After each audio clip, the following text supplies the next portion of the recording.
नमस्कार. यापूर्वी आपण राज्यशास्त्र विभाग 3 यामधील पेपर नंबर 9 आंतरराष्ट्रीय राजकारण या पेपरची आपण माहिती घेतो आहे. यामध्ये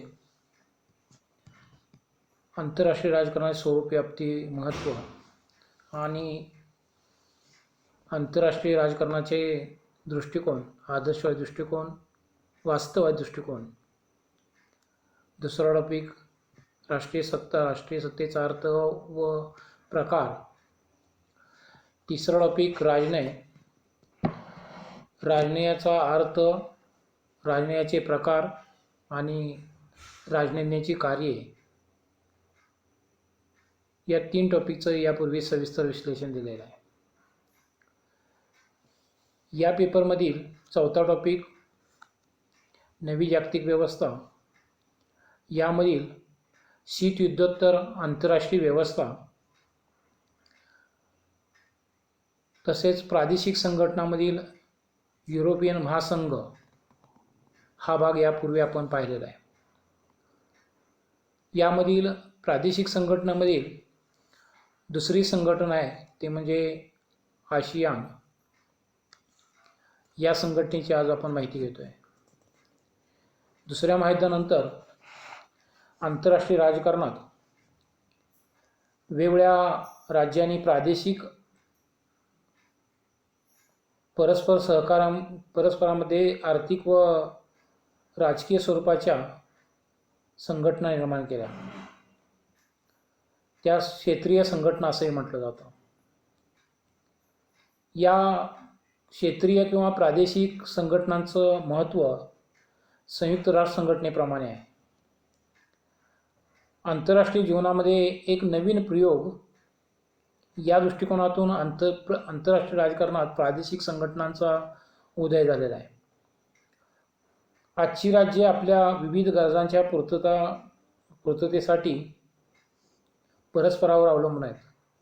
त्यामुळे राज्यांना एकत्र येऊन आपली उद्दिष्टे साध्य करणे आवश्यक ठरते. याच भूमिकेतून राष्ट्रांनी काही प्रादेशिक पातळीवरती संघटना निर्माण केलेल्या आहेत. प्रादेशिक किंवा क्षेत्रीय संघटन म्हणजे समान उद्देशाच्या प्राप्तीसाठी राज्यांच्या समुदायांनी एकत्रित येऊन केलेले संघटन होय. या संघटनांना प्रादेशिक समझोते किंवा प्रादेशिक व्यवस्था असेही म्हटलं जातं. या क्षेत्रीय किंवा प्रादेशिक संघटनांना संयुक्त राष्ट्र संघटनेने मान्यता दिलेली आहे. अर्थात संयुक्त राष्ट्र संघटना निर्माण होण्यापूर्वी किंवा दुसऱ्या महायुद्धापूर्वी काही प्रादेशिक संघटना निर्माण झालेल्या होत्या, परंतु दुसरं महायुद्ध सुरू होताच त्या संघटना नष्ट झालेल्या आहेत. संयुक्त राष्ट्र संघटनेच्या 52, 53 आणि 54 या कलमानुसार प्रादेशिक पातळीवरती शांतता, सुरक्षितता प्रस्थापित करण्यासाठी, आंतरराष्ट्रीय संघर्ष शांततेच्या मार्गाने सोडवण्यासाठी आणि शांततेच्या स्थापनेसाठी कोणतीही कारवाई करण्यापूर्वी सुरक्षा समिती सूचना देऊन कारवाई करण्याची अधिकार या संघटनेला दिलेला आहे. क्षेत्रीय संघटनांना युनोने किंवा जागतिक संयुक्त राष्ट्र संघटनेने मान्यता दिली असली तरी त्यांच्या संघटनेचे स्वरूप, उद्देश याबाबत संयुक्त राष्ट्र संघटनेत कोणताही उल्लेख करण्यात आलेला नाही. त्यामुळे जागतिक पातळीवरती ज्या संघटना निर्माण झालेल्या आहेत त्या संघटना सामाजिक, आर्थिक, सांस्कृतिक अशा प्रकारच्या सहकार्याच्या दृष्टिकोनातून काही संघटना निर्माण झालेल्या आहेत, तर काही संरक्षणाच्या उद्देशातून लष्करी संघटना उदयास आलेल्या आहेत. यामधील आपण युरोपियन महासंघ ही युरोपियन राष्ट्रांची संघटना म्हणून त्या ठिकाणी यापूर्वी अभ्यासलेली आहे. यानंतर दुसरी संघटना आपल्याला विचारात घ्यायची आहे ते म्हणजे आशियान. 8 ऑगस्ट 1967 साली ही संघटना स्थापन झालेली आहे. व्हिएटनाममधील संघर्ष आणि अमेरिकेची व्हिएटनाममधील साम्राज्यशाहीवादी भूमिका, कंबोडिया, इंडोनेशिया, लाओस व ब्रह्मदेशातील संघर्षमय स्थिती यामुळे Indonesia, Malaysia, Philippines, Singapore, Thailand या राष्ट्रांना आपल्या हितसंबंधाचे रक्षण करण्यासाठी अशा संघटनेची गरज वाटली आणि त्यातून ही संघटना उदयास आलेली आहे. या संघटनेचा विचार करत असताना या संघटनेची उद्दिष्टे कोणती याचा विचार करणं गरजेचं आहे. दक्षिण पूर्व आशियातील राष्ट्रांची आर्थिक, सामाजिक आणि सांस्कृतिक प्रगती घडवून आणणे हे पहिलं उद्दिष्ट आहे. दुसरं, सभासद राज्यांच्या मध्ये सुरक्षितता व शांतता प्रस्थापित करणे. तिसरं उद्दिष्ट आहे आर्थिक, तांत्रिक, वैज्ञानिक, प्रशासकीय क्षेत्रात परस्परातील सहकार्य वाढवणे. चौथं उद्दिष्ट आहे आग्नेय आशियाई क्षेत्राच्या अभ्यासाला प्रोत्साहन देणे. पाचवं उद्दिष्ट आहे परस्परांना शैक्षणिक, तांत्रिक, प्रशासकीय बाबतीत प्रशिक्षण व संशोधन सुविधा पुरविणे. सहावं जे उद्दिष्ट आहे ते म्हणजे शेती, उद्योग, व्यापार क्षेत्रात परस्पर सहकार्य निर्माण करणे. सातवं उद्दिष्ट आहे अन्य आंतरराष्ट्रीय व क्षेत्रीय संघटनांशी सहकार्य वाढवणे. या विविध उद्दिष्टांच्या दृष्टिकोनातून ही संघटना, आशियन ही संघटना निर्माण झालेली आहे.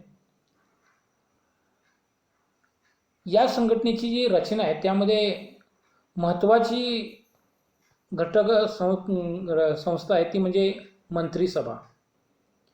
ही सर्वात महत्त्वाची असून त्यामध्ये सभासद राष्ट्रांचे परराष्ट्र व्यवहार मंत्री आणि त्यांचे राजदूत वार्षिक सभेस व अन्य बैठकींच्या वेळी एकत्र येतात. संघटनेचे मुख्य कार्यालय इंडोनेशियातील जाकार्ता येथे आहे. सन 1976 मध्ये सचिवालयाची स्थापना करण्यात आली. तसेच या संघटनेची एक कायमस्वरूपी समिती सिंगापूर येथे आहे. 10 विशेष समित्या आहेत. त्यामध्ये नौका पर्यटन, व्यापार आणि पर्यटन, औद्योगिक, खनिज आणि ऊर्जा, अन्न, शेती आणि जंगल, वाहतूक व दळणवळण, वित्त आणि बँकिंग, विज्ञान आणि तंत्रज्ञान, सामाजिक विकास, सांस्कृतिक आणि माहिती प्रसारण आणि अंदाजपत्रक इत्यादी. याशिवाय 8 प्रासंगिक समित्या निर्माण केलेल्या आहेत. या संघटनेने पर्यटन, जलवाहतूक, मत्स्य उत्पादन अशा प्रकारचे उपक्रम हाती घेतले आहेत. आग्नेय आशियाई राष्ट्रांच्या आर्थिक व औद्योगिक विकासात आसियान संघटनेचा मोठा वाटा आहे. या राष्ट्रांच्या विकासाचा दर 7 ते 8% इतका असून ते आशियान वाघ म्हणून ओळखले जातात. आसियान संघटना अस्तित्वात आल्यापासून सभासद राष्ट्रात सहकार्याची भावना विकसित झालेली आहे. आर्थिक सहकार्याबरोबरच विभागीय संरक्षणाच्या मुद्द्यावर चर्चा करण्यासाठी आसियान अंतर्गत आसियान रिजनल फोरम नावाचे एक व्यासपीठ तयार करण्यात आलेले आहे. या फोरमची सदस्य संख्या 18 इतकी आहे. त्यामध्ये भारत ही या फोरमचा सदस्य आहे. आशियान क्षेत्रातील आर्थिक विकास गती मंद आहे. याचं कारण आशियानमधील सभासद राष्ट्रांच्या जवळ भांडवलाचा अभाव आहे. दुसरे महत्त्वाचे कारण म्हणजे सभासद राष्ट्रात मतभेद आहेत. यासाठी सदस्य राष्ट्रांनी राष्ट्रीय हित व क्षेत्रीय हित यांचा योग्य समन्वय घडवून आणण्याची गरज आहे.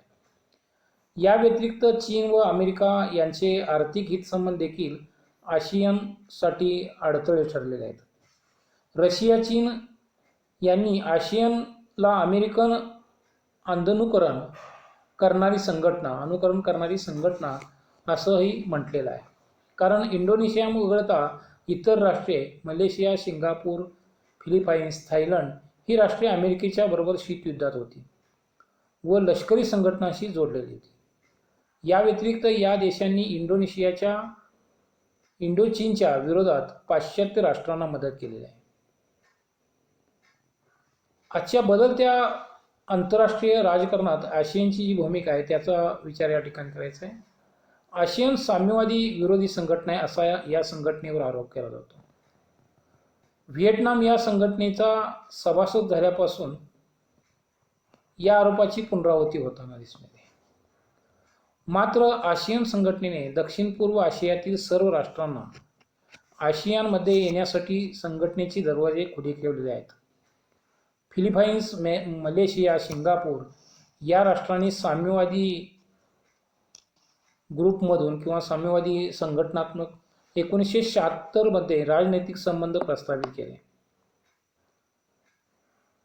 आशियान देशातील सर्व राष्ट्रांचे शेजारी राष्ट्राबरोबर संबंध चांगले आहेत. रशिया व चीनबरोबर व्यापारी संबंधही स्थापन करण्याचा प्रयत्न आशियान देशांनी केलेला आहे. आशियान संघटनेचे कार्यक्षेत्र आज व्यापक झालेले आहे. सार्वजनिक क्षेत्रात तसेच खाजगी क्षेत्रात आशियानच्या अनेक योजना कार्यरत आहेत. आज आर्थिक, सामाजिक, सांस्कृतिक, शैक्षणिक, तांत्रिक, प्रशासकीय, राजकीय क्षेत्रात आशियान कार्यरत आहे. आशियानमधील सभासद राष्ट्रातील जनता संघटनेच्या बाजूने आहे. युरोपियन बाजारात आशियानला महत्त्वपूर्ण स्थान दिलेले दिसून येते. अशा प्रकारे आशियान ही संघटना आज एक चांगल्या प्रकारचे कार्य करताना दिसून येते. अशा प्रकारे दोन प्रादेशिक संघटना म्हणून आपल्याला या ठिकाणी अभ्यासाला आहेत. या प्रादेशिक किंवा क्षेत्रीय संघटनेचे जर विचार केला तर आंतरराष्ट्रीय राजकारणाच्या दृष्टीने संयुक्त राष्ट्र संघटनेच्या बरोबरीने संरक्षण व शांततेच्या प्रयत्नासाठी या संघटनांना युनोने मान्यता दिलेली आहे. परंतु प्रादेशिक संघटनामुळे प्रत्यक्षात कायमचे शत्रू प्रत्यक्षात युद्धाच्या तयारीला प्रारंभ झाला आहे. या लष्करी संघटनांमुळे राज्याचे आणि त्यांचे गट परस्परांचे कायम शत्रू बनलेले आहेत. बड्या राष्ट्रात शीतयुद्ध निर्माण झाले. लष्करी गटात समाविष्ट झाल्याने सभासद राज्यांनी परकीय सैन्यास आपल्या राज्यात सतत ठेवावे लागत आहे. क्षेत्रीय संघटनावर टीकाकार असं आरोप करतात की या संघटनांनी संयुक्त राष्ट्र संघटनेचे महत्त्व कमी केलेले आहे. संयुक्त राष्ट्र संघटनेच्या कार्यक्षेत्रात या संघटनांनी अतिक्रमण केलेले आहे. क्षेत्रीय संघटनांच्यामुळे सभासद राष्ट्रांचा युनोवरील विश्वास कमी झालेला आहे. क्षेत्रीय संघटनांनी युद्धाला प्रोत्साहन दिले आहे. यातूनच युद्धे भडकलेले आढळतात. त्या क्षेत्रात शांतता भंग झालेली आहे. क्षेत्रीय संघटनांच्या वरती वरील प्रकारचे जरी आरोप होत असले तरी त्याचे काही फायदे आपल्याला दिसून येतात. क्षेत्रीय संघटनांच्यामुळे लोकांच्या मनात राष्ट्रोत्तर निष्ठा निर्माण झालेली आहे. काही राष्ट्रांनी एकत्र येऊन संघटन निर्माण केले. यातून जागतिक सहकार्याची भावना वाढीस लागेल असे दिसून येतं. प्रादेशिक पातळीवर विभिन्न राज्यांच्यामध्ये परस्पर सहकार्य निर्माण झालेले आहे. संयुक्त राष्ट्र संघटना व इतर आंतरराष्ट्रीय संघटनांमध्ये योग्य समन्वय झाल्यास या संघटनापासून निश्चितच फायदा होईल. अशा संघटनांचा मुख्य कार्य म्हणजे आंतरराष्ट्रीय वातावरण निर्माण करून संकुचित राष्ट्रवादाला तिलांजली देण्यास राष्ट्रांना प्रवृत्त करणे आहे. यातूनच आंतरराष्ट्रीय समाजाला पोषक वातावरण निर्माण होऊ शकते. उदाहरणार्थ सारख्या संघटनेचं आपल्याला देता येईल. शांतता आणि सुरक्षितता निर्माण होईल असे उपाय योजले पाहिजेत. शीतयुद्धाच्या काळात सत्ता संतुलनासाठी निर्माण झालेल्या लष्करी संघटना कमकुवत झाल्या. परिणामतः वारसा कराराचा शेवट झाला आणि नाटो संघटना नामात्र झालेली आहे. प्रादेशिकदृष्ट्या आर्थिक हिताचा विचार करून अनेक संघटना निर्माण झाल्या. नव्या जागतिक रचनेत निर्माण झालेल्या या आर्थिक संघटनांना प्रामुख्याने प्रादेशिक स्वरूपाचे आहेत. क्षेत्रीय संघटनांचे कार्यक्षेत्र एका देशापुरतेच सीमित नसते. अनेक राष्ट्रांच्या मध्ये त्या कार्य करतात. यात आर्थिक, सामाजिक, राजकीय, शैक्षणिक, व्यापारी अशा अनेक क्षेत्रीय संघटना कार्यरत आहेत. थोडक्यात असं म्हणता येईल की आज क्षेत्रीय संघटना आंतरराष्ट्रीय क्षेत्रात महत्त्वपूर्ण भूमिका पार पाडत आहेत. जागतिकीकरणाचे आव्हान पेलताना अनेक नव्या गोष्टी स्वीकाराव्या लागतील. त्यात क्षेत्रीय संघटनांचे महत्त्व नाकारून चालणार नाही. अशा प्रकारे आपल्याला क्षेत्रीय किंवा प्रादेशिक संघटना या दृष्टिकोनातून युरोपियन महासंघ, आशियान या 2 संघटना आपल्याला या ठिकाणी सांगता येतील. अर्थात याशिवाय ओपेक संघटना आहे, आफ्रिकन संघटना आहे, अमेरिकन राज्यांची संघटना आहे. अशा प्रकारे वेगवेगळ्या संघटना आहेत. पण आपल्याला 2 असल्यामुळे आपण 2च या ठिकाणी घेतले आहेत. यानंतर या टॉपिकमधील शेवटचा मुद्दा म्हणजे आर्थिक संघटना. यामध्ये आपल्याला जागतिक व्यापार संघटना आणि ब्रिक्स ह्या 2 आर्थिक संघटनांचा या ठिकाणी विचार करायचा आहे. या तासाच्या वेळेचा विचार करता म्हणजे राहिलेल्या टायमिंगचा विचार करता जागतिक व्यापार संघटना ही मी विचारात न घेता ब्रिक्स ही संघटना या ठिकाणी थोडक्यात आपण घेतोय. ब्रिक्स ही संघटना अलीकडच्या कालखंडामध्ये निर्माण झालेली एक आर्थिक संघटना आहे. यामध्ये ब्राझील, रशिया, भारत, चीन, दक्षिण आफ्रिका यांच्या समूहाने म्हणजेच ब्रिक्स देशांनी आपली स्वतंत्र बँक स्थापन करण्याचा निर्णय घेतलेला आहे. या बँकेचे वर्णन मिनी IMF असं केले जातं. 2010 पर्यंत या संघटनेला ब्रिक असे नाव होते. परंतु 2011 मध्ये दक्षिण आफ्रिका या संघटनेत सामील झाल्याने तिला ब्रिक्स असे म्हटले जाते. ब्रिक्स या संघटनेची उद्दिष्टे या ठिकाणी आपण पाहणार आहोत. पहिलं उद्दिष्ट आहे जागतिक बँक, आंतरराष्ट्रीय नाणेनिधी, पर्यायाने अमेरिका आणि पाश्चात्य राष्ट्रांच्या आर्थिक प्रभावाला आव्हान देण्यासाठी ब्रिक्स संघटना स्थापन झालेली आहे. विकसनशील राष्ट्रांना विकास कार्यासाठी जागतिक बँक व नाणेनिधीकडून कर्ज घ्यावे लागते. या दोन्ही संस्था अमेरिका आणि पाश्चात्य देशांच्या प्रभावाखाली कार्य करतात. त्यामुळे अप्रत्यक्षपणे या देशांची मर्जी इतर देशांना सांभाळावी लागते. तेव्हा हे आर्थिक वर्चस्व जुगारून देण्यासाठी ब्रिक्स बँकेची स्थापना करणं आवश्यक झाले. त्याचप्रमाणे तिसरं जे उद्दिष्ट आहे ते म्हणजे ब्रिक्सच्या सभासद राष्ट्रातील पायाभूत विकास कामासाठी निधी उपलब्ध करून देणे. त्यामध्ये प्रामुख्याने रस्ते बांधणे असेल, पूल बांधणे असेल, विमानतळ उभारणे असेल यांचा समावेश असेल. आरोग्य, शिक्षण, शेती, नगर विकास, स्वच्छ ऊर्जा या घटकावर लक्ष केंद्रित केले जाईल. चौथं उद्दिष्ट आहे ब्रिक्स बँक स्थापन करण्यासाठी सर्व सदस्य राष्ट्रांच्या संसदाकडून तिला मान्यता घेणं आवश्यक आहे. पाचवं उद्दिष्ट आहे ब्रिक्स देशांनाही आर्थिक मदत करण्यासाठी प्रयत्न केले जातील. उदाहरणार्थ अर्जेंटिना या देशाला आर्थिक मदत करण्याचा आग्रह ब्राझीलने घेतलेला दिसून येतो. 6वं उद्दिष्ट आहे आफ्रिकेसाठी विभागीय केंद्रे दक्षिण आफ्रिकेत स्थापन केली जातील. 7वं उद्दिष्ट आहे ब्रिक्स बँकेतील सर्व सदस्य राष्ट्रांना समान अधिकार असतील. जसं आपण सुरक्षा समितीमध्ये बड्या राष्ट्रांना नकार अधिकार आहेत तसं असणार नाही.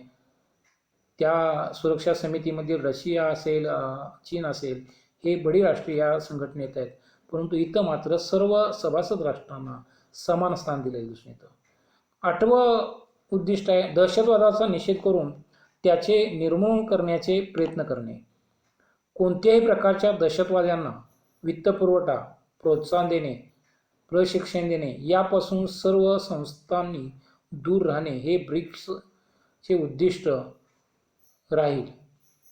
अशा प्रकारे ब्रिक्स संघटनाचे उद्दिष्ट आपल्याला सांगता येतील. या संघटनेचं किंवा ब्रिक्स बँकेचं स्वरूप या दृष्टिकोनातून आपण पाहणार आहोत. ब्रिक्स बँकेचं मुख्यालय शांघाय, चीन या देशामध्ये आहे.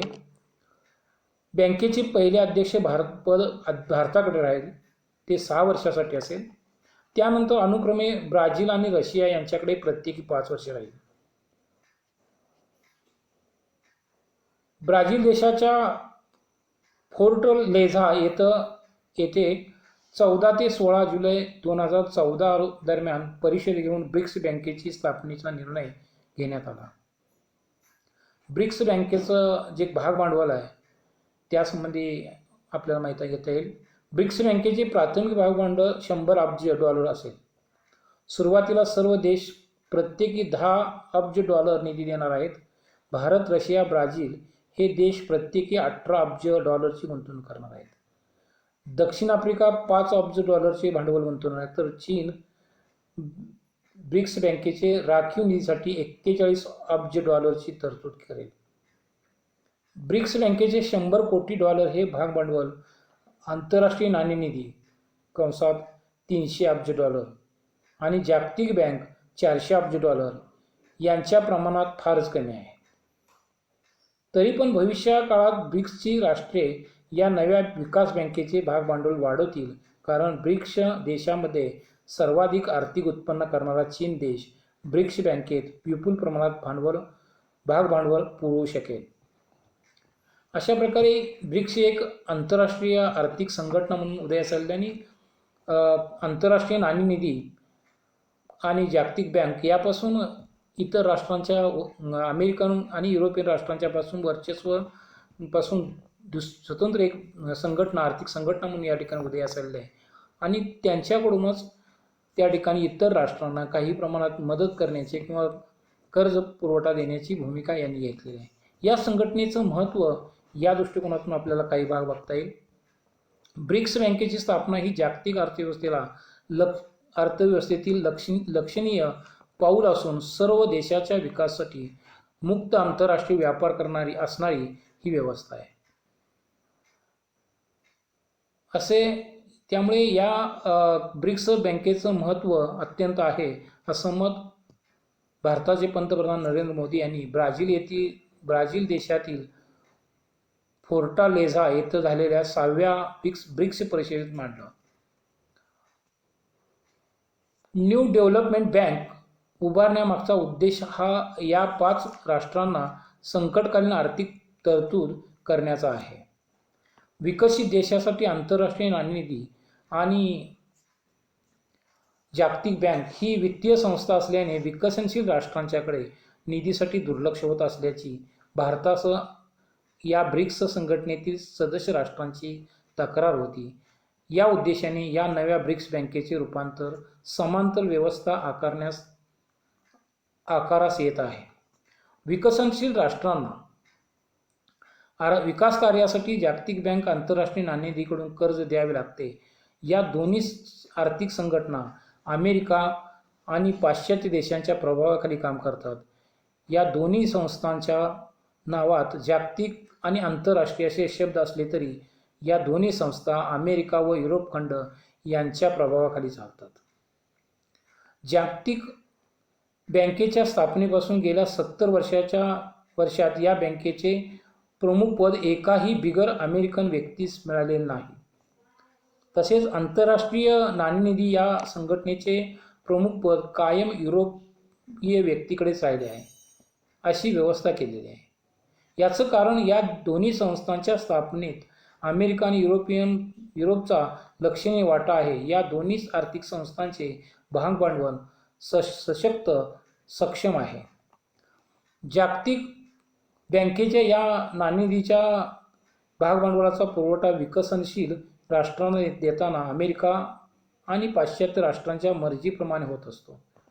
आंतरराष्ट्रीय आर्थिक अनिश्चितता पाहता विकसनशील देशांना आर्थिक संकटातून बाहेर पडण्यासाठी ब्रिक्स या समांतर आर्थिक संस्थेची आवश्यकता भासू लागली.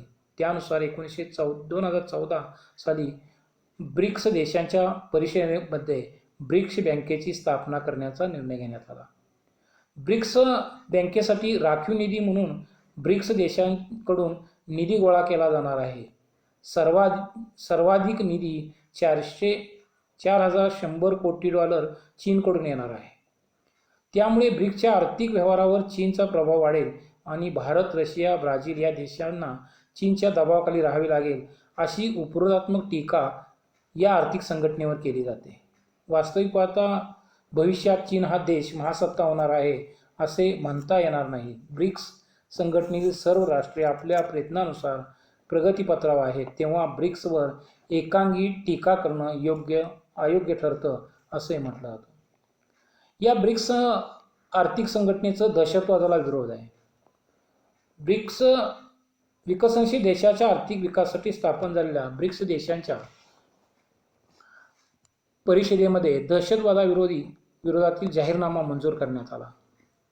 राजकीय, धार्मिक किंवा वैचारिक अशा कोणत्याही कारणावरून निर्माण झालेल्या दहशतवादाचे समर्थन होऊ शकणार नाही असे स्पष्ट करताना सर्व प्रकारच्या दहशतवादाचा या जाहीरनाम्यात निषेध करण्यात आलेला आहे.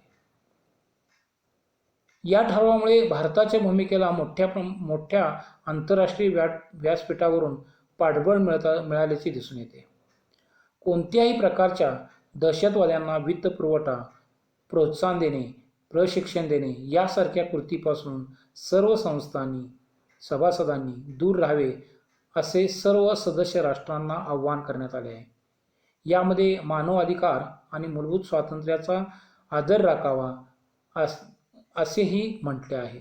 अशा प्रकारे आपल्याला आंतरराष्ट्रीय आर्थिक संघटना या दृष्टिकोनातून विचार करत असताना जागतिक व्यापार संघटनेबरोबरच ब्रिक्स या संघटनेचं महत्त्वपूर्ण योगदान आहे असं आपल्याला म्हणता येईल.